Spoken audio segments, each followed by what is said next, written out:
BRS వీరు గతానికి assembly ఎన్నికల్లో కాస్త దెబ్బతిన్నప్పటికీ కూడా మరోసారి పార్టీ శ్రేణులను సమాయత్తం చేసుకొని 10కి తగ్గకుండా లోక్సభ స్థానాలు గెలవాలని ప్రయత్నం చేస్తున్నారు. ఇందులో కవితకు, బోయినపల్లి వినోద్ కుమారు, మరికొంతమంది నాయకులకు టికెట్లు దాదాపు ఖరారైనట్లే వాళ్ళు ప్రచారం చేసుకోవచ్చన్న అధిష్టానానికి వెళ్ళి సిగ్నల్ వచ్చినట్టు మీడియాలో కథనాలు వస్తూ ఉన్నాయి. అదొక అంశం. ఇక పార్టీ శ్రేణులతో సమన్వయం చేసుకుంటూ హరీష్ రావు, కేటీఆర్ ఇద్దరు కూడా లోక్సభ ఎన్నికలపై దృష్టి పెట్టాలని ఇప్పటికే వారి కొన్ని సూచనలు కూడా పార్టీ అధిష్టానం నుంచి వారికి వచ్చినాయి. ఆ ప్రయత్నాల్లో వారు ఉన్నారు.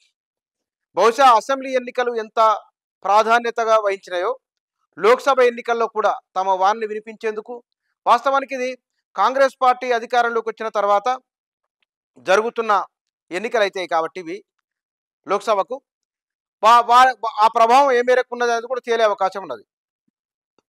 రెండవది, సోషల్ మీడియాలో బీఆర్ఎస్ ఓటమి తర్వాత వ్యక్తమైన సానుభూతి ఉన్నది.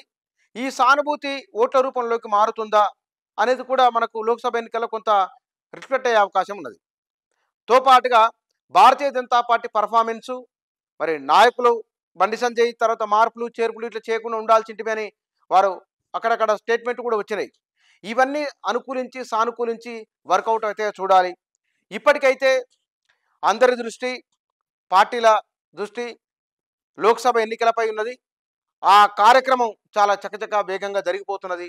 వాటికి సంబంధించిన విస్తృతమైన కథనాలు మీడియాలో వచ్చినాయి. వాటికి సంబంధించిన విశ్లేషణ ఇది.